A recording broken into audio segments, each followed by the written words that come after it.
মোল্লা কলেজের শিক্ষার্থীদের সুপার সানডের প্রতিবাদে মেগা মান্ডের নামে ধ্বংসযজ্ঞ চালিয়েছে কবি নজরুল এবং শহীদ সোহরাওয়ার্দী কলেজের শিক্ষার্থীরা। এই যে সুপার সানডে এবং সুপার মান্ডের দ্বন্দ্বে ধ্বংসযজ্ঞে পরিণত হয়েছে মোল্লা কলেজ। শিক্ষার্থীরা আসলে শিক্ষা প্রতিষ্ঠানে এমন ধ্বংসযজ্ঞ চালিয়েছে, এটি কতটা আমাদের শিক্ষাঙ্গনের জন্য কতটা ভালো খবর এবং আমাদের যে শিক্ষা ব্যবস্থা তথা আইন শৃঙ্খলার জন্য কতটা ভয়াবহ সেটি একটি প্রশ্ন। এর বাইরে গত দুদিন ধরে আমরা দেখতে পাচ্ছি প্রথম আলো এবং ডেইলি স্টার পত্রিকার সামনে বিক্ষোভ হচ্ছে, গরু জবাই হচ্ছে, নানান জায়গায় ভাঙচুর হয়েছে, পত্রিকা পোড়ানো হয়েছে। এই যে অস্থিরতা, এর বাইরে আরও অনেক ঘটনা প্রতিদিনই ঘটছে নানান ধরনের অভিনব কায়দায়। এই ঘটনাগুলো আসলে কেন হচ্ছে সেটি নিয়ে আজকে আমরা বিশ্লেষণ করতে চাই। আজকে RICL জনতন্ত্র গণতন্ত্রে আমাদের আলোচনার বিষয় কি হচ্ছে সারা দেশে। আমাদের সাথে দুজন অতিথি স্টুডিওতে আছেন। আমাদের সাথে আছেন প্রথম আলোর যুগ্ম সম্পাদক সোহরাব হাসান, আমাদের সাথে আছেন ঢাকা বিশ্ববিদ্যালয়ের কলা অনুষদের ডিন অধ্যাপক ডক্টর সিদ্দিকুর রহমান খান। দুজনকে স্বাগত জানাচ্ছি আমাদের অনুষ্ঠানে। আমি শুরুতেই এই যে মোল্লা কলেজের ঘটনায় যাওয়ার আগে আমি একটু সৌরভ ভাই আপনার কাছে যেতে চাই। প্রথম আলোর আপনি খুবই গুরুত্বপূর্ণ একটি পদে আছেন। এই যে গত দুদিনের যে ঘটনা, আপনাদের পত্রিকা অফিসের সামনেই যে ঘটনাগুলো ঘটছে, যে কর্মকাণ্ড হচ্ছে, একটু অফিসের ভেতরের পরিবেশটা জানতে চাই। ধন্যবাদ। এটি তো প্রথম আলোর উপর আক্রমণ না, এটি পুরো সংবাদ মাধ্যমের উপর আক্রমণ। 5 আগস্টের আগে আওয়ামী লীগ যখন ক্ষমতায় ছিল তখন এক ধরনের আক্রমণ ছিল, সংবাদ মাধ্যমের কণ্ঠ রোধ করার চেষ্টা ছিল। এবং আপনি জানেন যে সাবেক প্রধানমন্ত্রী বলেছেন যে প্রথম আলো হচ্ছে দেশের শত্রু, জনগণের শত্রু, আওয়ামী লীগের শত্রু। আর প্রথম আলোর প্রবেশ নিষেধ ছিল, প্রথম আলোর সাংবাদিকরা প্রধানমন্ত্রীর কার্যালয়ে যেতে পারতেন না। আজকে 5 আগস্টের পর ভাবলাম যে সেই যে অবরুদ্ধ পরিবেশ থেকে আমরা মুক্ত হয়েছি,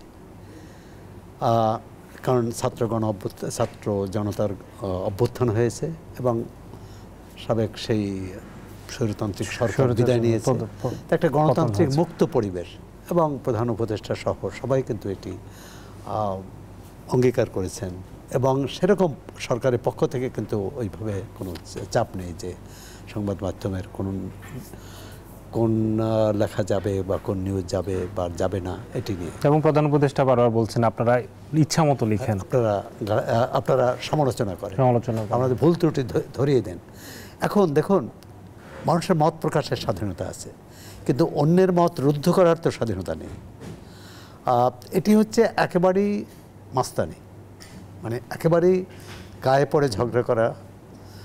আপনি কারো পছন্দ না হলে কোনো পত্রিকা পড়তে না পারেন, এমনকি বর্জনেরও আহ্বান জানাতে পারেন, কিন্তু আপনি সেই অফিসে যে হামলা করবেন, বিক্ষোভ করবেন এবং গরু জবাই করে সেটি আবার ঘোষণা দেবেন যে এই আমরা বিতরণ করছি। আমরা দেখুন, গরু জবাইয়ের সাথে সংবাদ মাধ্যমের স্বাধীনতা বা মত প্রকাশ স্বাধীনতার কী সম্পর্ক? মানে এটি তো এক ধরনের উন্মাদনা, এক ধরনের উস্কে দেওয়া। এটি যে যেখান থেকেই করুক না কেন, এটি দেশের জন্য বিপজ্জনক, সরকারের জন্য বিপজ্জনক এবং মত প্রকাশের স্বাধীনতার জন্য। যে অভিযোগটা আসলে প্রথম আলো এবং ডেইলি স্টারের বিরুদ্ধে করা হচ্ছে সেটা হচ্ছে তারা আসলে ভারতের পৃষ্ঠপোষকতা করছে। আপনি তো অনেক দীর্ঘদিন ধরে এই পত্রিকার সাথে আছেন, প্রথম আলোর সাথে আপনি সম্পাদনা করেন, মানে আপনাদের আসলে সম্পাদকের নীতিটা কি? মানে এই যে অভিযোগটা করা হচ্ছে এটা সত্যতা কতটুকু? বিষয় হচ্ছে, আপনি যখন কাউকে মানে অন্যায্যভাবে, অন্যায়ভাবে, যুক্তিহীনভাবে আক্রমণ করতে চাইবেন, তখন কোনো তার তথ্য লাগে না, ভিত্তি লাগে না, যে কোনো একটি অভিযোগ দায়ের করলেই হলো। দেখুন, আমি যে কথাটি বললাম যে এই যে এটি কথা 1 বছরের মধ্যে, 1 বছরের কম সময়ের মধ্যে সাবেক প্রধানমন্ত্রী প্রথম আলো সম্পর্কে কী বলছে, তাহলে এখন সাবেক প্রধানমন্ত্রী কি ভারত বিরোধী হিসেবে প্রথম আলো ভারতপন্থী ছিল, ভারতের পক্ষে কাজ করেছে? এইটা আসলে আমার খুব জানার ইচ্ছা যে সবাই কেন প্রথম আলোকে আসলে নিজেদের শত্রু মনে করছে। সমালোচনায় কোনো আপত্তি নেই, যে কারো না, কিন্তু সমালোচনা করা একটা হ্যাঁ, বিষয়, যেমন গত সরকারের আমলে যেটি হয়েছে, প্রথম আলোর প্রবেশাধিকার নিষিদ্ধ করা, তাদের উপর নানা ধরনের এমবার্গো দেওয়া, বিজ্ঞাপন দেওয়ার ক্ষেত্রে প্রথম আলো এবং ডেইলি স্টারের ক্ষেত্রে, এই যে মানে সবসময় কেন প্রথম আলো ডেইলি স্টারে আসলে একটা হচ্ছে শুনেন, একটা হচ্ছে আমাদের এখানে প্রতিষ্ঠান গড়ে তোলা খুব কঠিন এবং গড়ে ওঠে না। সেক্ষেত্রে প্রথম আলো একটা প্রতিষ্ঠান, ডেইলি স্টার একটা প্রতিষ্ঠান দাঁড়িয়েছে, হ্যাঁ। সুতরাং তার প্রতি অনেকেরই অনেক রকম পরশ্রয় কাতর থাকতে পারে, এমনকি তার আরেকটা প্রথম আলো করে তার বিরোধিতা করা যেতে পারে, তার কে চ্যালেঞ্জ করা যেতে পারে। সেটি না করে এরকম, এবং আপনি দেখুন ভারতপন্থী, সেটার ব্যাপারেও ভারতপন্থী কে নাপন্থী এটা বিচার জনগণ করবে। কিন্তু ধর্ম যখন এখানে নিয়ে আসা হয়, যখন বলা হয় যে এটা ধর্মবিরোধী, তখন তো মানুষের মধ্যে এক ধরনের বিভ্রান্তি তৈরি হয়, এক ধরনের প্রশ্ন তৈরি হয়, এক ধরনের সংশয় তৈরি হয়। এবং দেখুন এই যে ঢাকা, চট্টগ্রাম, ব্রাহ্মণবাড়িয়া, ময়মনসিংহ এবং রাজশাহী, এখানে এই কর্মীদের কী অবস্থা, সাংবাদিকদের কী অবস্থা, এমনকি সম্পাদক তিনিও তো নিরাপদ বোধ করছেন না। তো প্রথমত হচ্ছে যে এই যে নিরাপত্তাহীনতার দিকে নিয়ে যাওয়া এবং এক ধরনের আক্রমণ করা, তাদের যদি এমন অভিযোগ থাকে, তারা আদালতে যেতে পারতেন। আদালতে আমরা আইনি লড়াই করতাম। বাংলাদেশের অনেক প্রথম আলো সহ অনেক প্রতিষ্ঠানের মধ্যে মামলা হয়েছে, কিন্তু সেটি না করে এক ধরনের এটিকে কি বলবো, যে এটি খুবই মানে এর পিছনে অন্য কোনো কারণ আছে। এখানে শুধু প্রথম আলো বা ডেইলি স্টার মুখ্য নয়, আরেকটি হচ্ছে যে আমরা চেষ্টা করেছি নানা বাধা, এই প্রথম আলো চেষ্টা করেছে প্রতিটি সরকারের সময় নানা বাধা বিঘ্ন অতিক্রম করে সরকারের সমালোচনা না, সত্য জনগণের কাছে জানানো। আমার মনে হচ্ছে সত্য যারা জানাতে চান না, তারাই প্রথম আলোর উপরে এই আক্রমণ করেছে। একটি ভালো খবর আছে, সেটি হচ্ছে যে সন্ধ্যায় আমরা দেখেছি যে তথ্য উপদেষ্টা নাহিদ ইসলাম তিনি কড়া হুঁশিয়ারি দিয়েছেন। তিনি বলছেন পত্রিকা অফিসে ভাঙচুর, পত্রিকা বন্ধের জন্য যে চাপ দেওয়া হচ্ছে সেটি আসলে সহ্য করা হবে না। আমি একটু যেতে চাই অধ্যাপক ডক্টর সিদ্দিকুর রহমান খান, আপনি এই বিষয়ে যদি বলতে চান। আপনার কাছে আসলে আমার প্রশ্ন মোল্লা কলেজের যে ঘটনা সেটি নিয়ে, আপনি যদি প্রথম আলোর বিষয়টা একটু বলতে চান, তারপর আমি ওই প্রশ্নে যেতে পারি। ধন্যবাদ আপনাকে এবং আমার সাথে যিনি এতক্ষণ বক্তব্য রাখলেন তাকেও শুভেচ্ছা, দর্শকদেরকেও। আসলে আপনি যেটা শুরু করেছিলেন যে আসলে কি হচ্ছে, গত কয়েকদিন ধরে আমরা সারা দেশে যে সমস্ত ঘটনাগুলো দেখলাম, এবং আমি একজন শিক্ষক হিসাবে শিক্ষা প্রতিষ্ঠানগুলোতে, ঢাকার নামকরা শিক্ষা প্রতিষ্ঠানগুলোতে যে ধরনের ঘটনা ঘটছে তাতে আমি রীতিমতো উদ্বিগ্ন, আমি হতাশ। ঢাকা সিটি কলেজ, ঢাকার প্রাণকেন্দ্রে একটা ঐতিহ্যবাহী প্রতিষ্ঠান, সেই প্রতিষ্ঠানে আমার মেয়েও পড়াশোনা করে। সেই প্রতিষ্ঠানটিতে উচ্চ মাধ্যমিক পর্যায়ে ক্লাস শুরু হওয়ার পরই এই ছাত্র বিক্ষোভের নামে, এবং সেই বিক্ষোভগুলো ছাত্রদের কোনো স্বার্থ সংশ্লিষ্ট বিষয়ের থেকেও, তারা কাকে এখানে অধ্যক্ষ হিসাবে রাখবে, কাকে রাখবে না, সেই ইস্যুকে কেন্দ্র করে এই আন্দোলনের মুখে এই কলেজের শিক্ষার্থীদের শিক্ষাজীবন কিন্তু ব্যাহত হচ্ছে, অনেক দিন ধরেই বন্ধ। এর সাথে ঢাকা কলেজের ঘটনা, সেইগুলোকে সাথে ঢাকা কলেজের সাথে দুই কলেজের শিক্ষার্থীদের মধ্যে যে আপনি জানেন অপ্রীতিকর ঘটনা, সেটা মারামারির পর্যায়ে, সেটিকে কেন্দ্র করে আবার একটা পরিস্থিতি স্বাভাবিক হতে না হতেই আমরা দেখলাম যে একজন শিক্ষার্থী, মাহবুবুর রহমান মোল্লা কলেজের একজন শিক্ষার্থী, তিনি অসুস্থ হয়ে হসপিটালে ডেঙ্গুতে আক্রান্ত হয়েছেন, মৃত্যুবরণ করেছেন। প্রতিদিনই কিন্তু আমাদের কোথাও না কোথাও ডেঙ্গুতে আক্রান্ত হয়ে কেউ না কেউ মারা যাচ্ছে। আমি জানি না যে যিনি মারা গেছেন তিনি চিকিৎসকদের অবহেলায় মারা গেছেন কিনা, বা তার অবস্থা সত্যিকার অর্থে কেউ না কেউ তো মারা যাচ্ছে, কিন্তু অভিযোগটা হচ্ছে যে ডাক্তারদের বা চিকিৎসকদের অবহেলার কারণে সেটি মারা গিয়েছে। সেটি যদি হয় তাহলে আমি তো মনে করি যে সচেতন শিক্ষার্থীদের দাবি তোলা উচিত ছিল যে আমাদের স্বাস্থ্য মন্ত্রণালয় একটি তদন্তের মাধ্যমে এই যদি অবহেলাজনিত কারণে কারো মৃত্যু হয়ে থাকে সেটার বিচার ব্যবস্থা করা, কিন্তু তা না করে এই কলেজের শিক্ষার্থীরা যে ধরনের ঘটনা ঘটিয়েছে, ন্যাশনাল মেডিকেল কলেজে তারা যেভাবে আক্রমণ করেছে, চিকিৎসকদেরকে, কর্তব্যরত চিকিৎসকদের আহত করেছে, এবং পার্শ্ববর্তী কলেজে গতকাল সেখানে ঢাকা বিশ্ববিদ্যালয়ের অধিভুক্ত কলেজ হিসাবে সেখানে ঢাকা বিশ্ববিদ্যালয়ের সম্মান শ্রেণীর তাদের চূড়ান্ত বর্ষ ফাইনাল মানে ইয়ার ফাইনাল পরীক্ষা হচ্ছিল, পরীক্ষার্থীদের উপর যেভাবে আক্রমণ করেছে, আর সবচেয়ে বড় যেটি আমার কাছে মনে হয়েছে যে আক্রমণের পর এই শিক্ষার্থী নামধারীরা যে ধরনের উল্লাস রাস্তায় প্রকাশ করেছে, আমি দেখেছি আপনাদের ইয়ার মধ্য দিয়ে একটা সিলিং মানে একটা স্ট্যান্ড ফ্যান মাথা কাঁধে করে পর্যন্ত নিয়ে যেতে, যদি মানে ধ্বংসযজ্ঞের চিত্রগুলো দেখেন, আমরা রিপোর্টে দেখছিলাম, লাইভে দেখছিলাম যে কোনো কিছুই বাদ রাখা হয়নি। সেই ঘটনাটি শিক্ষা প্রতিষ্ঠানের উপর এত ক্ষোভ, মানে এটি আসলে মানে আমরা কি আসলে বেশি স্বাধীনতা পেয়ে গেছি? মানে আমাদের আসলে মনে হচ্ছে যে আসলে আমরা এখন যা ইচ্ছা করতে পারবো, বিশেষ করে শিক্ষার্থীদের মধ্যে এই ধরনের, নাকি এখানে আসলে এটি উদ্দেশ্য প্রণোদিত কোনোভাবে অস্থিরতা তৈরি করার জন্য? সেই কথাটা আমি আপনাকে আসছি যে এই ঘটনার জের হিসাবে আজকে মাহবুবুর রহমান মোল্লা কলেজের যে ঘটনাটি ঘটেছে সেটিও সমভাবে অনাকাঙ্ক্ষিত, এবং এই যে ঘটনাগুলো ঘটলো, সেই যে কতদিন ধরে বাংলাদেশে যে ছাত্রদের মধ্যে যে অসন্তোষ, বিভিন্ন শিক্ষা প্রতিষ্ঠানগুলোতে যে অচল অবস্থা বিরাজমান আছে, সেইখানে কার্যকর ব্যবস্থা গ্রহণের যে দায় দায়িত্ব যাদের ছিল, সেই আমি প্রথম মনে করব যে সেইখানে যথাযথভাবে সেই বিষয়গুলোকে নিয়ন্ত্রণ করা বা হ্যান্ডেল করার মতো উপযুক্ত কোনো কার্যকর ব্যবস্থা আমরা দেখিনি, না সংশ্লিষ্ট শিক্ষা প্রতিষ্ঠানের পক্ষ থেকে, না সরকারের দায়িত্বশীল যারা আছেন তাদের পক্ষ থেকে। ফলে এই যে ছাত্রদের মধ্যে যে অসন্তুষ্টি তৈরি করে তাদের মধ্যে এক ধরনের ইয়া হয়েছিল, সেইখানে আজকে বলা হচ্ছে যে এগুলো দেশকে পরিকল্পিতভাবে অস্থিতিশীল করার প্রচেষ্টা বা ষড়যন্ত্রের অংশ হিসাবে ছাত্রদেরকে কেউ ব্যবহার করছেন। আমরা তো সেটা জানি যে একটা পতিত স্বৈরাচার এই সরকার বা একটা সরকার গণ অভ্যুত্থানের মধ্য দিয়ে, পতনের মধ্য দিয়ে সেটি হতে পারে, কিন্তু সেইটা এই অভিযোগ করলে তো শুদ্ধ হবে না। সেই অভিযোগ বা কেউ যদি এই সুযোগটা নিতে চায়, সেটা প্রতিহত করার, সেটা প্রতিরোধ করার, সেটা রাষ্ট্রেরই দায়িত্ব, সরকারের দায়িত্ব।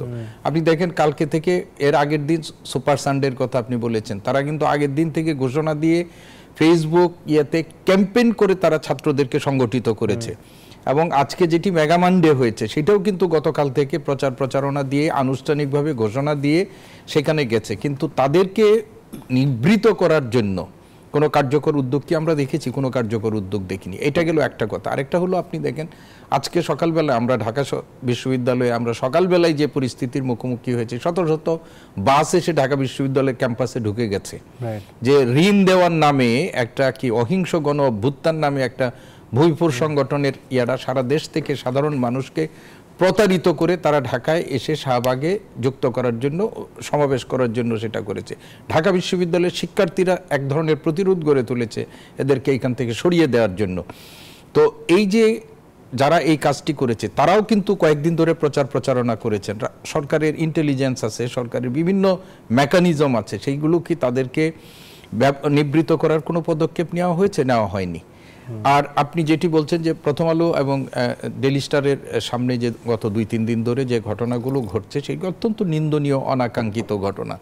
আমরা একটু আগে সৌরভ ভাই সেই ঘটনাগুলো বলেছিলেন, সেই ঘটনাগুলোর সাথে আমি একমত যে প্রথম আলো, ডেইলি স্টার পত্রিকার কোনো সংবাদ, তাদের সম্পাদকীয় নীতি আমার পছন্দ নাও হতে পারে, এবং সেটার জন্য আমার প্রতিবাদের এই যে একটু বলেছেন যে আমরা বর্জনের কথা বলতে পারি, কিন্তু একদল লোক যারা এখানে এসে এই প্রতিবাদটি করছে এবং যে ধরনের অস্থিতিশীল বা নৈরাজ্য সৃষ্টির চেষ্টা করছে, সেটা তো আমাদেরকে রীতিমতো আতঙ্কিত করছে। এবং আমরা একটা ভুলে গেছি যে এই 24 সালে 1.5 সহস্রাধিক মানুষ বা আপনি সহস্রাধিক মানুষ সেখানে আত্মহুতি দিয়ে দেশের একটা ফেসিবাদী শাসন ব্যবস্থা থেকে দেশকে মুক্ত করার জন্য আপনি চেষ্টা করেছেন। এবং আমি একজন শিক্ষক হিসাবে ছাত্রদের কাছে শুধুমাত্র এইটুকু বলতে চাই, তোমরা একবার নিজেদের আত্মসমালোচনা করে দেখো বা নিজেদের আত্মজিজ্ঞাসা করে দেখো, যে বিপ্লবের মধ্য দিয়ে দেশের মানুষ তোমাদেরকে হিরো তৈরি বানিয়েছে, সেই দেশের মানুষ আজকে তোমাদেরকে কি ভাবছে। হ্যাঁ, এবং সেটা যদি এই ধারা যদি অব্যাহত থাকে, তাহলে এই দেশের মানুষের আমরা যা ইতিহাস দেখেছি, সেই ইতিহাস যেটি বলে যে যাদেরকে নায়কে পরিণত করা হয় খলনায়ক হইতে বেশি সময় লাগে না। এখন পর্যন্ত যদি এদের যদি আত্ম উপলব্ধি না হয় এবং এদেরকে যারা নিয়ন্ত্রণ করেন, এদের সামনে থেকে যারা নেতৃত্ব দেন, তারা যদি সেই জিনিসটা না বুঝতে পারেন, তাহলে জাতির জন্য এটা চরম মূল্য দিতে হবে। ডক্টর সিদ্দিক, অসংখ্য ধন্যবাদ। আমি সৌরভ ভাই আপনার কাছে ছোট করে বিরতির আগে একটু আসতে চাই যে এই যে বলা হচ্ছে যে এই ধরনের ঘটনাগুলো, এর পেছনে ষড়যন্ত্র থাকতে পারে। পুলিশের পক্ষ থেকেও কিন্তু এই মোল্লা কলেজের ঘটনাটা নিয়ে বলা হয়েছে যে এটি শুধুমাত্র যে এই ঘটনার কারণে না, এটা অন্য ব্যাপার আছে, প্রথম আলোর বিষয়টাও। তাহলে এই যে যারা ষড়যন্ত্রে আছে বা এই যে ডক্টর সিদ্দিক যেটি বলছেন এই ঘোষণা দিয়ে করছে, প্রচার প্রচারণা করছে, তাহলে আসলে প্রশাসন কি করছে, মানে তাদেরকে ধরতে পারছে না কেন? আচ্ছা, ধন্যবাদ। তার আগে তথ্য উপদেষ্টার যে বিবৃতির কথা বললেন, আমি মনে করি তার এই বিবৃতিকে আমরা স্বাগত জানাই। যে তিনি সত্যিকার হবে যে সংবাদ মাধ্যমের সমস্যাটি বুঝেই এই বিবৃতি দিয়েছেন, উদ্বেগ প্রকাশ করেছেন এবং বলেছেন এটা বরদাস্ত করা হবে না। তো এটাই তো হচ্ছে গণতান্ত্রিক সমাজে মানুষ কী চায়, তার মন খুলে কথা বলতে পারবে, লিখতে পারবে, বলতে পারবে, তথ্য জানাতে পারবে। আর যে অবস্থা থেকে আমরা বেরিয়ে এসেছি সেই অবস্থায় ফিরে যেতে চাই না। এই যে আপনার বিভিন্ন জায়গায় যেসব ঘটনা ঘটছে, সেটি প্রতারণা থেকে শুরু করে আন্দোলনের নামে যে নৈরাজ্য, এখন মানুষ প্রথম যে শিক্ষার্থী বা অশিক্ষার্থী যে কোনো এই যে, এবং সরকারের অনেক ক্ষেত্রেই কিন্তু সরকার ঠিক যথাসময়ে যথা ব্যবস্থা না নেওয়ার কারণে এই পরিস্থিতিটা হয়েছে। 4-5 দিন আপনার এই হওয়ার পরে এই ব্যাটারি চালিত রিক্সা চালকদের আন্দোলনের পরে আজকে সরকার আদালতে এটা আপিল করলেন এবং পেয়ে গেলেন, মানে স্টে অর্ডার পেয়ে গেলেন, অর্থাৎ আগের অবস্থায় থাকবে আপাতত। তো এইটি সঙ্গে সঙ্গে কেন নেওয়া হল না, একদিন পরে নেওয়া হল না কেন? আমি তো এটা খুবই ভয়ে ছিলাম যে আওয়ামী লীগ সরকারের আমলেও কিন্তু এই ধরনের একটি রায় কিন্তু পুরো বাংলাদেশকে নাড়িয়ে দিয়েছিল। তো সরকার আমার মনে হয় যে একটু দেরিতে রেসপন্স করছে। আসবো আপনার কাছে, এই প্রশ্নটা নিয়ে আসবো। আসলে সরকারের যে রেসপন্স, এই যে এক একটা ঘটনায় সে রেসপন্সের জায়গাটাতে আসলে সরকারকে একটু দেরি করছে সিদ্ধান্ত নিতে, এইটার মাসুল দিতে হচ্ছে কিনা, আমি প্রশ্ন নিয়ে আসবো আপনার কাছে বিরতির পর। দর্শক, RICL গণতন্ত্রে সময় হয়েছে একটি বিরতির, ফিরছি একটু পর, আশা করি সাথে থাকবেন। বিরতির পর আবারও স্বাগত জানাচ্ছি RICL গণতন্ত্রে। আমরা আলোচনা করছিলাম কি হচ্ছে সারা দেশে যে অস্থিরতা চলছে, নানান ধরনের আন্দোলন সংগ্রাম, ভাঙচুর, মারামারি, এসব বিষয় নিয়ে আজকে আলোচনা করছিলাম। আমরা আবার আলোচনায় ফিরতে চাই। আমি সৌরভ ভাই আপনার কাছে যে প্রশ্নটা বিরতির আগে করছিলাম, যে এই যে পরিস্থিতিগুলো হচ্ছে প্রতিদিনই নানান ধরনের, এই যে ব্যাটারি চালিত রিক্সা বলেন, এই যে যেটি আপনি বিরতির সময় আমাকে বলছিলেন যে এই যে ব্যাটারি চালিত রিক্সার ক্ষেত্রে 4 দিন 5 দিন সময় কেন লাগলো, এই যে সরকারের তড়িৎ সিদ্ধান্ত নেওয়া এবং কঠিন সিদ্ধান্তের যাওয়া, কঠোর অবস্থান নেওয়ার আসলে সময় আসছে, নাহলে কি পরিস্থিতি দিন দিন খারাপের দিকে তো যাচ্ছে না? সেটা তো হতে দেওয়া যায় না। মানে তাহলে অন্তর্বর্তী সরকারের জনপ্রিয়তা শূন্যে চলে আসবে, সেটা আমরা চাই না। তাহলে একটা নির্বাচনও করতে পারবে না, সুষ্ঠু নির্বাচনও করতে পারবে না। প্রথমেই হচ্ছে, এবং এই ষড়যন্ত্র তত্ত্ব বাদ দিতে হবে। ষড়যন্ত্র কেউ করলে তাকে চিহ্নিত করে তার বিরুদ্ধে ব্যবস্থা নেওয়া, তাকে বিচার করবে। কিন্তু যে কোনো ঘটনা ঘটলেই এর পিছনে, যেমন ন্যাশনাল কলেজ, মেডিকেল কলেজে হয়েছে, তো এরকম ঘটনা আমরা সবসময় দেখি যে বিক্ষুব্ধ এবং ছাত্র যেহেতু, সুতরাং তার সহপাঠীদের, তার সতীর্থদের মধ্যে একটা ক্ষোভ। কিন্তু এটা আইনি পথে, আমরা কেমন ললেসনেস যেটা ওকে বলে, আইনহীনতার মধ্যে বাস করি। এই যে পরিবর্তনের পর বেশ কয়েকটি জায়গায় মব ট্রায়াল হলো, তা এই মব ট্রায়ালটা কিন্তু বন্ধ হলো সরকারের একটা হুঁশিয়ারি এবং কিছু কিছু ব্যবস্থা নেয়ার কারণে। তো অন্য ক্ষেত্রে দ্রুত ক্রিয়া বা প্রতিক্রিয়া বা দ্রুত সিদ্ধান্তের জায়গাটা, সিদ্ধান্তটা দ্রুত নিতে হবে। এবং প্রয়োজনে এই সরকার তো নির্বাচিত সরকারও না, আবার স্বৈরতান্ত্রিক সরকারও না। এই সরকার একটা অন্তর্বর্তী স্বৈরতান্ত্রিক ব্যবস্থা থেকে গণতন্ত্রের উত্তরণের একটা মধ্যবর্তী সময়ের জন্য দায়িত্ব নিয়েছে। এই সরকারের প্রতি মানুষের আস্থা আছে এখনো পর্যন্ত। সুতরাং সেই আস্থাটা রাখার জন্য তাদের আরেকটু সক্রিয়, আরেকটু তৎপর হতে হবে। তারা কেন সবসময় শিক্ষা উপদেষ্টা বলেছেন যে ছাত্ররা তার কাছে আসুক, শিক্ষা উপদেষ্টা কেন যাবেন না? তিনি যদি অসুস্থতার কারণে না যেতে পারেন, তাহলে তার যে সহকারী আছেন তিনি যাবেন, সচিব যাবেন, এটা তো হতে পারে না। জি সৌরভ ভাই, আমরা একটু ডক্টর সিদ্দিক আপনার কাছে, এই যে সরকারের নিষ্ক্রিয়তার কারণেই কি দিন দিন এই ঘটনাগুলো বাড়ছে? আমরা সরকারের নিষ্ক্রিয়তা যথাসময়ে যথা পদক্ষেপ, এইটা খুব ইম্পর্টেন্ট। আপনি ধরেন আজকে যে ঘটনাটি ঘটলো মাহবুবুর রহমান মোল্লা কলেজের যে ধ্বংসযজ্ঞ চালানোর পর আমরা দেখলাম যে বৈষম্য বিরোধী ছাত্র আন্দোলনের পক্ষ থেকে সংশ্লিষ্ট কলেজগুলোর সাথে এক ধরনের একটা আলোচনার প্রস্তাব দেওয়া হয়েছিল। আমি আসতেই দেখলাম যে সোহরাওয়ার্দী কলেজ এবং কবি নজরুল কলেজ কর্তৃপক্ষ তারা এই আলোচনার প্রস্তাবটি প্রত্যাখ্যান করেছেন এবং এটা এখানে তাদের এই চিন্তা কাজ করেছে কিনা আমি জানি না যে আমরা তাদের সাথে আলোচনা করব কেন। সংশ্লিষ্ট যারা সরকারের যারা দায়িত্বশীল, দুটো সরকারি কলেজ, শিক্ষা মন্ত্রণালয় আছে, স্বরাষ্ট্র মন্ত্রণালয় আছে, তাদের উদ্যোগ আসতে পারে, এই ধরনের মনোভাব কাজ করেছে কিনা আমি জানি না। কিন্তু আমি যেটা মনে করি ব্যক্তিগতভাবে যে আমাদের এই যে ছাত্র জনতার গণ অভ্যুত্থানে বৈষম্য বিরোধী ছাত্র আন্দোলন তারা যে নেতৃত্ব দিয়েছে, এই ছাত্রদেরকে যদি তারা এই যে কতদিন ধরে নৈরাজ্য শিক্ষা প্রতিষ্ঠানগুলো চলছে, আজকে তারা একটা বৈঠকের জন্য ডাক দিয়েছে, তাহলে আমাদের বুঝতে হবে যে এই শিক্ষার্থীদের উপর তাদের আর সেই নিয়ন্ত্রণ নাই। নিয়ন্ত্রণ যদি থাকতো তাহলে তারা সেটা বন্ধ করতে পারতেন আগেই। আমরা তো দেখেছি যে সচিবালয় থেকে তারা আনসার বাহিনীকে হটিয়ে দিয়েছেন। এই শিক্ষার্থীদেরকে তারা তাদের নিয়ন্ত্রণে আনতে পারছে না। এই শিক্ষা প্রতিষ্ঠানগুলোতে যে শিক্ষা ব্যবস্থার ক্ষেত্রে এত বড় মানে ক্ষতি হয়ে যাচ্ছে, সেই ব্যাপারে তারা পদক্ষেপ নেবে না, সেইখানে তাদের সেইটা নেওয়া দরকার।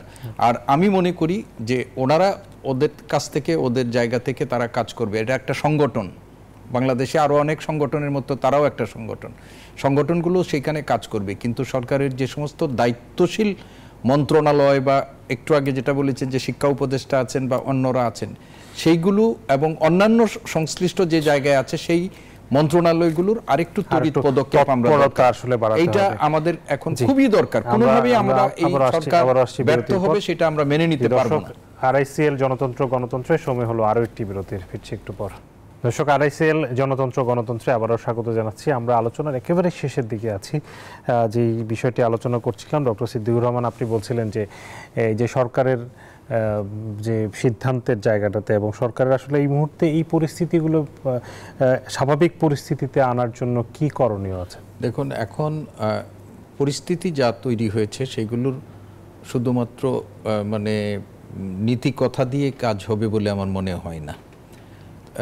যে আইন ভঙ্গ করবে, এই আইন ভঙ্গ করার জন্য তার যে অপরাধ, সেই অপরাধ অনুযায়ী তাকে শাস্তি পেতে হবে, এই মনোভাব সরকারকে এখন পোষণ করতে হবে। আপনি দেখেন যে ছাত্ররা একসময় দাবি করেছে ইন্টারমিডিয়েট পরীক্ষা দিবে না, সরকার সেখানে তাদের কথা শুনে পরীক্ষাটি নেওয়া হলো না। কিন্তু যখন আবার যারা ফেল করেছে পাশ করার জন্য যারা এসেছিল এবং সচিবালয়ে আবার তারা একটা এনআরকি তৈরি করা হয়েছিল, তাদের বিরুদ্ধে কিন্তু যথাযথ ব্যবস্থা গ্রহণ করায় সারা দেশে কিন্তু আর এই পরিস্থিতি তৈরি হয়নি। এখন সরকারের প্রতি এক ধরনের মানুষের জনসমর্থন আছে, প্রত্যাশা আছে, এবং এই জনসমর্থন এবং প্রত্যাশার জায়গাটা নষ্ট করে দিবে মুষ্টিমেয় কিছু সুযোগ সন্ধানী বলেন, কেউ মানে অতি উৎসাহী লোকজন, সেটা কোনোভাবেই আমরা মেনে নিতে পারি না। এবং যদি তাই হয় তাহলে কিন্তু এই সরকারের শুধু ব্যর্থতা হবে না, ডক্টর মোহাম্মদ ইউনূস নিজে বলেছেন এই সরকার যদি ব্যর্থ হয় তাহলে বাংলাদেশ ব্যর্থ হবে এবং আমরা জাতি হিসাবে একটা বড় ক্ষতির মধ্যে পড়ে যাব। আমি নিশ্চয়ই প্রত্যাশা করব না এই সরকার তাদের কোনো কারণে হোক বা অন্যদের কারণে এই ব্যর্থতার দায়টা এই সরকারের কাঁধে, যথাযথ পদক্ষেপ চাই আমরা। যে সরকারের আসলে কি করণীয়? না, সরকার তো অ্যাকশনে থাকতে হবে। প্রথম হচ্ছে যে যাতে ঘটনা না ঘটে, দুর্ঘটনা, প্রিভেন্টিভ কোনো অপরাধ, প্রিভেন্টিভ মানে যেটি প্রাগ ব্যবস্থা। তারপরে যদি কোনো ঘটনা ঘটে অবশ্যই দায়ী ব্যক্তিদের চিহ্নিত করে তার বিরুদ্ধে ব্যবস্থা নিতে হবে, যাতে পরবর্তীকালে অন্য কেউ সাহস না পায়। আর মনে করি যে এই সরকার তো জনগণের আস্থা আছে এই সরকারের প্রতি। প্রত্যেক উপদেষ্টা তার এবং প্রশাসন কেন জনগণের কাছে যাবে না? সব কিছুই আমলাতান্ত্রিকভাবে যদি সমস্যার সমাধান করতে চায় সেটি হবে না, সেটি হয়নি। আমরা দেখছি কজন উপদেষ্টা ঢাকা শহরে বাইরে গেছেন মানে প্রশাসনিক কাজে বা মানুষকে এই বার্তাটা দেওয়ার জন্যে। সামরিক শাসকরা কিন্তু যায় যে তার হয়তো ভাবমূর্তি উজ্জ্বল করার জন্যে, ভাবমূর্তি রক্ষা করার জন্যে। এই সরকারকে তেমন সক্রিয় দেখা যাচ্ছে না, তাকে সক্রিয় হতে হবে এবং রাজনৈতিক দলগুলোর আস্থা নিয়ে চলতে হবে। তার কোনো সমস্যা থাকতে পারে, রাষ্ট্রের জাতীয় সেটি রাজনৈতিক দলগুলোর সাথে আলোচনা করতে পারে, সক্রিয় রাজনৈতিক দল যারা মাঠে আছে, যে তাহলে কিন্তু এই যে ষড়যন্ত্রের কথা বলা হয়, এই যে নাশকতার কথা বলা হয়, বা পিছন থেকে কারা উস্কে দিচ্ছে, সেই উস্কানিদাতারাও নিবৃত্ত হবে যে এই সরকারের পিছনে রাজনৈতিক দল আছে, তরুণ সমাজ আছে। আমি মনে করি যে সরকারকে আরও শক্ত হাতে সমস্যাগুলো মোকাবেলা করতে হবে এবং জনগণের মধ্যে একটু স্বস্তি আনতে হবে। সবার উপরে হচ্ছে নিত্যপণ্যের দাম যদি কমাতে না পারে, মানুষের অসন্তোষ বাড়তেই থাকবে। জি, 1 মিনিট সময় পাবো সিদ্দিক ভাই, ডক্টর সিদ্দিক, একটু বলেন যে এই যে সৌরভ ভাই যেটি বলছিলেন যে জনগণের কাছাকাছি যাওয়া এবং উপদেষ্টাদের মধ্যে এক ধরনের আরেকটু সক্রিয় হওয়ার কি সুযোগ, মানে সবাই বলছে যে উপদেষ্টাদেরকে আমরা খুব দেখছি না মাঠে, আমরা সেভাবে মানে রেসপন্স করতে দেখছি না, ওনাদের নিজেদের একটু প্রোঅ্যাক্টিভ হওয়ার জায়গাটা। দেখুন, এটি তো অবশ্যই, এটা উনি যথার্থই বলেছেন। আমরা মনে করছি যে উপদেষ্টাদের এখন একটু দৃশ্যমান, সচিবালয়ের 4 দেয়ালের বাইরে, নিজেদের মন্ত্রণালয়ের বাইরেও জনগণের কাছে যাওয়া, সারা দেশে যাওয়া, সেই কর্মসূচি তাদের নিতে হবে। তার চেয়েও বড় যেটা আমি মনে করি যে আমাদের এই যে রাজনৈতিক দলগুলো আছে তাদের মধ্যেও সাথেও তাদের এক ধরনের মানে যোগাযোগ বৃদ্ধি, এবং এই এখন আওয়ামী লীগ বাদে সব রাজনৈতিক দল যেগুলো আছে তারা কিন্তু এই সরকারকে সমর্থন দিয়ে যাচ্ছে, সরকারের কর্মকাণ্ডকে সমর্থন দিচ্ছে। হয়তো রাজনৈতিক কৌশলগত কারণে অনেকেই নির্বাচন দাবি করছে, কিন্তু সমর্থনের জায়গাটা বা তার কর্মকাণ্ড নিয়ে কেউ কিন্তু এখনো প্রশ্ন উত্থাপন করছে না। ফলে রাজনৈতিক দলগুলো তাদের যে অভিজ্ঞতা আছে সেই অভিজ্ঞতাটাকে কাজে লাগানো, তাদের সাথে আলোচনার মধ্য দিয়ে এই দেশটাকে সুন্দরভাবে এবং এই সরকারের কর্মকাণ্ডগুলো সফলভাবে সম্পাদন করা, সেটাও আমি মনে করি সেটাও একটু রাজনৈতিক দলগুলোর সাথে যেন সরকারের দূরত্ব তৈরি না হয়, সেই দিকেও কিন্তু সরকারকে নজর দিতে হবে। অসংখ্য ধন্যবাদ অধ্যাপক ডক্টর সিদ্দিকুর রহমান খান এবং সৌরভ হাসান, আপনাদের দুজনকেই আমাদেরকে সময় দিয়েছেন। দর্শক, আপনাদেরকে অসংখ্য ধন্যবাদ। আমরা আসলে যে পরিস্থিতির মধ্যে দিয়ে যাচ্ছি, এই পরিস্থিতি কারোরই কাম্য নয়। আমরা আশা করছি যে আমাদের অতিথিরা যে পরামর্শগুলো দিচ্ছেন সরকারকে, সরকারের উপদেষ্টারা যারা আছেন তারা আরও বেশি প্রোঅ্যাক্টিভলি আসলে এই পরিস্থিতি মোকাবেলা করবেন এবং সরকার আরেকটু কঠোর হাতে আসলে এই যে যারা নানান ধরনের অপরাধ করছে তাদেরকে শাস্তির আওতায় আনবেন, বিচারের আওতায় আনবেন। তাহলেই আশা করা যাচ্ছে যে সামনের দিনে আমরা একটি সুন্দর বাংলাদেশ পাবো এবং আমরা পরিস্থিতি স্বাভাবিক একটি জীবনযাপনে আমরা ফিরে যেতে পারবো। সেই আশাবাদ রেখে আজকের মতো RICL জনতন্ত্র গণতন্ত্র থেকে আমি বিদায় নিচ্ছি। সবাই ভালো থাকবেন।